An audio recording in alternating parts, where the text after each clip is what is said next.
마켓 이슈 분석 이어갑니다. 우리가 쉬는 동안 글로벌 증시에선 굵직굵직한 이슈가 많았습니다. 일단 많이들 우려했었던 그렉시트 우려는 다시금 수면 아래로 살짝 내려가는 양상인데요.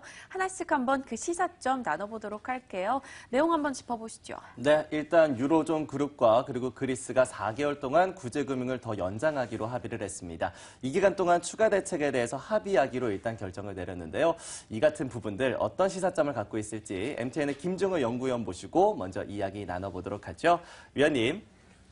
네, 생각보다는 조금 빠르게 합의가 이루어진 양상인데요. 다만 끝난 것은 아니죠. 아직까지 불씨는 잠재되어 있는 상황인데, 다만 빠른 불은 조금 확대되고 있는 그런 상황들은 어느 정도 제어하고 있다라고 봐야 될 것 같습니다. 다만 주식시장이나 안전자산 시장에서 느끼는 강도는 생각보다 크지 않았다라고 봐야 될 것 같은데요. 먼저 준비된 그림 세 가지를 보도록 하겠습니다. 첫 번째 준비된 그림을 보시면 대표적인 안전자산, 달러 강세 연동하면서도 최근에 다시 수익률이 크게 반등하고 있었던 미국채 수익률인데요. 분명히 반등했지만 반등의 폭 자체가 그렇게 주지할 만하게 크게 반등하지 않았다라는 거죠. 그러니까 안전자산이 폭락하면서 수익률은 급등하고 이런 흐름들이 반영되는 모습이었느냐? 그렇진 않았다라는 것이고요. 주식시장 긍정적인 흐름 보이면서 꾸준히 반등하고 있습니다. S&P 500 신고가 썼죠. 근데 중요한 건 속도라는 점이죠. 분명히 미국 시장 내로 자금이 많이 유입되고 있다는 얘기가 나오고 있지만 전체적인 움직임의 속도는 여전히 그렇게 빠르진 않다. 다만 레벨은 꾸준하게 올려가고 있다. 이게 더 무서울 수도 있지만 어쨌든 속도가 그렇게 빠르지 않다라는 점은 주지의 사실이고요. 그럼 속도가 뭐가 빠르느냐? 바로 이제 그리스 국립은행처럼 해당 이슈로 인해서 급락하고 변동성이 컸던 종목군들이 급등했다라는 거죠. 20%씩 급등하면서 실제로 이제 제 개인적인 SNS에도 보면 글로벌 투자를 하시는 분들 중에서 연휴 기간 전에 그리스 ETF를 사신 분이 있으시더라고요. 그래서 실제로 그리스 합의가 이루어지면서 이제 굉장히 이제 긍정적인 기쁨의 그런 표시를 하시는 분을 제가 SNS에서 본 적이 있는데 그런 상황에서 나타나는 것처럼 지금 현재 상황이 안전자산이 완전히 무너지고 위험자산 쪽으로 대표적으로 모든 자산이 다 쏠려나가는 그런 모습을 보일 것처럼 호도하는 것은 제가 보기엔 좀 오버에 가깝고요. 다만 낙폭과대주들의 반등은 꾸준하게 이어질 수 있다는 점 정도가 가장 중요한 시사점이 아닌가라고 보고 있습니다.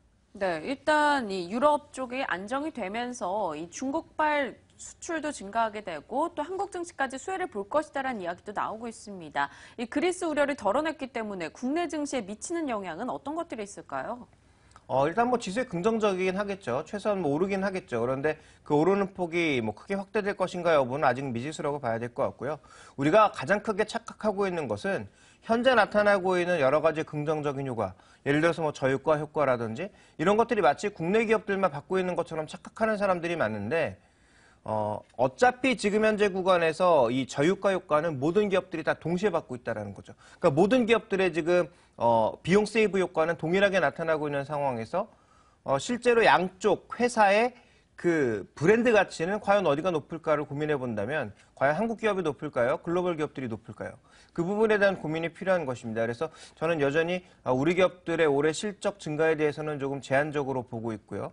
어쨌든 준비된 그림을 보시면 그나마 긍정적인 건 위험자산 쪽으로 돈이 좀 들어가고 있습니다. 그래서 준비된 그림에서 표시되는 것처럼 이 이머징 마켓 주식으로도 15주 만에 돈이 들어왔고요. 물론 금액은 아주 미약합니다만 돈이 들어왔고 그리고 지금 하이힐드 펀드 쪽으로도 미국에서 다시 돈이 들어가고 있습니다.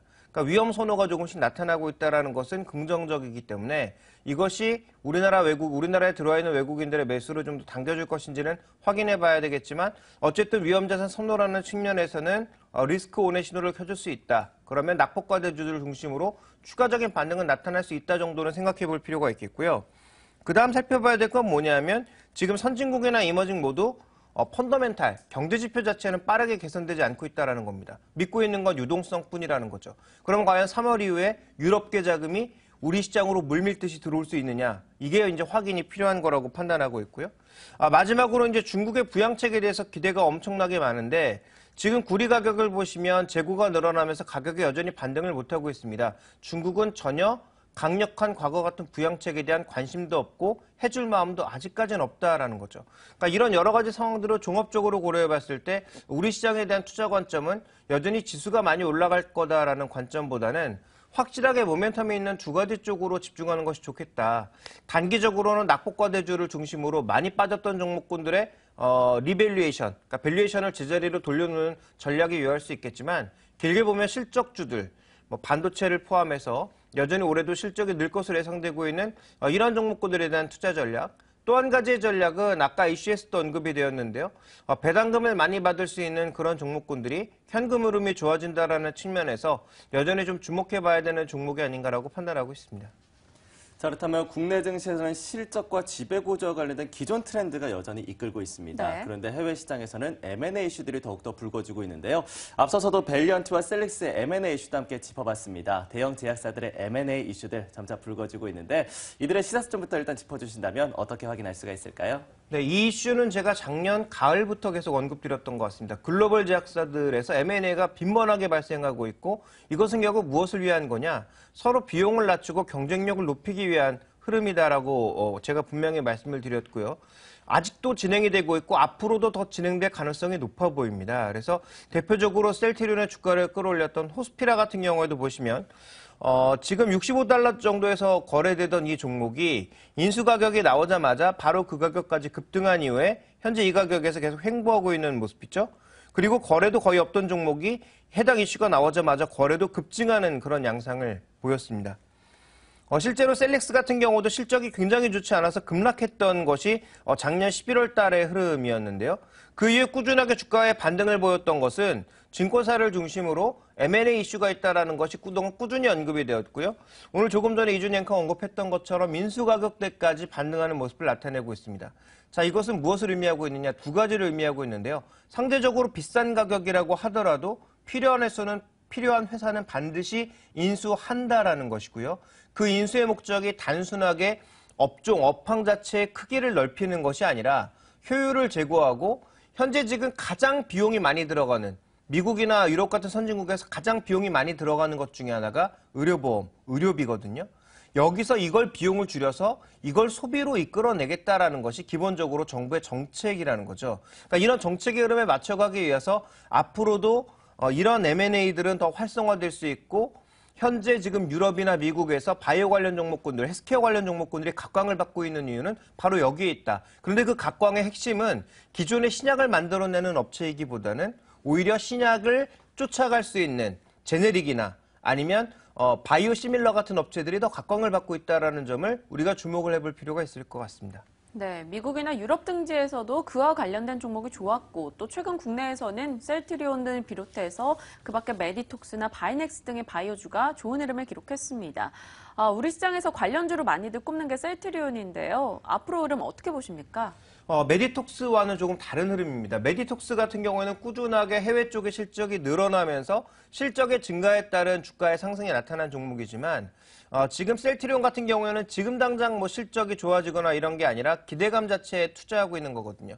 준비된 그림을 보시면 현재 지금 바이오 신약 시장이나 바이오 시밀러 시장이 앞으로 지속적으로 커진다라는 것이 기본적인 시각이고요. 실제로 전 세계에서 가장 많이 사용되는 처방 금액 기준으로 가장 많이 사용되는 약을 보니까 바이오 신약이 10개 중에 8개가 들어간다라는 거죠. 그만큼 바이오 신약들을 많이 쓰고 있다라는 관점에서 긍정적인 흐름, 또 이 바이오 신약이 워낙 비싸기 때문에 바이오 시밀러가 활성화될 것이라는 것은 뭐 누구나 알고 있는 사실이다라는 겁니다. 그리고 이제 10대 바이오 신약들의 특허 만료 기간을 보니까 2020년 내에 대부분 특허가 만료된다라는 거죠. 그러니까 준비가 잘 돼 있는 앞으로 이런 바이오 신약들의 시밀러를 개발을 많이 해놓은 그런 업체들이 앞으로도 부각될 가능성이 높다라고 보고 있는 거고요. 셀트리온 같은 경우에는 지금 램시마에 이어서 레미케이드 그리고 램시마 그 뒤를 이어서 뭐 허주마라든지 굉장히 많은 그 신약 파이프라인들이 대기하고 있다는 겁니다. 물론 이거 실제로 유럽에서 통과가 될지 여부에 따라 앞으로의 주가의 변동성은 커질 수 있겠지만 이런 트렌드만 놓고 보게 되면 현재 셀트리온을 왜 그렇게 기관들이 미쳐서 사고 있는지 외국인들이 또 지분을 늘려가고 있는지 우리가 알 수 있는 거죠.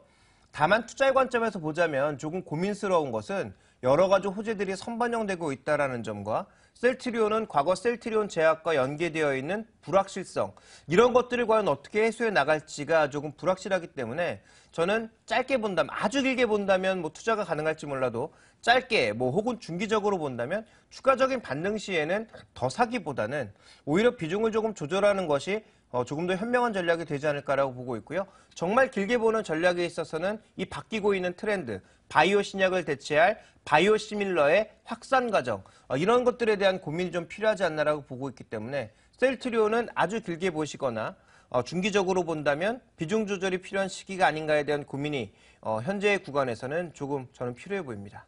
네, 이렇게 해서 셀트리온에 대한 투자 전략까지 다 확인을 해봤는데요. 네. 자, 이어서 건자재 업종에 대한 이야기도 짧게 나눠보도록 할게요. 최근 재건축이 늘어날 것이다, 올해 주택시장이 활성화될 것이다라는 기대감이 반영되면서 이들 업종에 대한 투자 전략이 나오고 있는데 어떻게 보십니까? 좀 더 비중을 늘려볼까요? 한샘을 포함해서 굉장히 많은 종목군들이 있죠. 시멘트도 있고 여러 가지 종목들이 있습니다. 근데 우리가 잘 살펴봐야 될 건 시멘트가 과연 재건축 때문에 올라가고 있는 거냐? 저는 그렇게 생각하진 않습니다. 재건축이 분명히 중요한 모멘텀이긴 하나 더 중요한 모멘텀은 시멘트가 지난 10년, 20년 정도의 과정을 거쳐서 엄청난 구조조정을 겪었다라는 거죠. 그래서 이제는 구조조정이 안정화 단계에 이르렀고 안정화 단계에서 이익이 발생할 수 있는 모멘텀이 생겼기 때문에 이들 종목이 리밸류에이션 되고 있는 거다. 정말 저평가받고 있다가 이제 재가격을 회복하고 있는 거다라고 보고 있는 거고요. 한샘이나 이런 종목군들은 굉장히 고밸류에이션입니다. 왜 고밸류에이션이냐? 앞으로도 매출이 많이 늘어날 거다라는 그런 생각들을 하고 있기 때문인데요.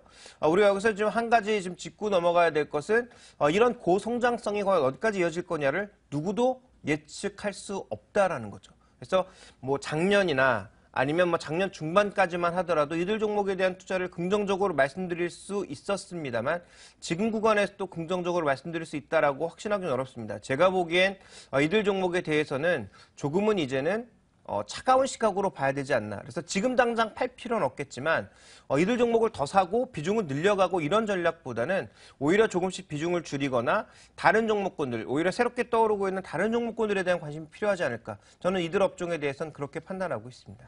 네, 건자재주도 그렇고 셀트리온도 그렇고 일단 단기적으로 관심을 받아가 있는 종목에 대해서 이성적인 판단을 조금 더 해보자라는 이야기로 오늘 전반적인 이야기 정리해 주셨네요. 네, 이제 2월에 벌써 마지막 주가 접해 있는 네. 상황입니다. 오늘의 전략 좀 어떻게 세워보면 좋을지 오늘자 선전략에서 그 튼튼한 전략 확인해 보시죠.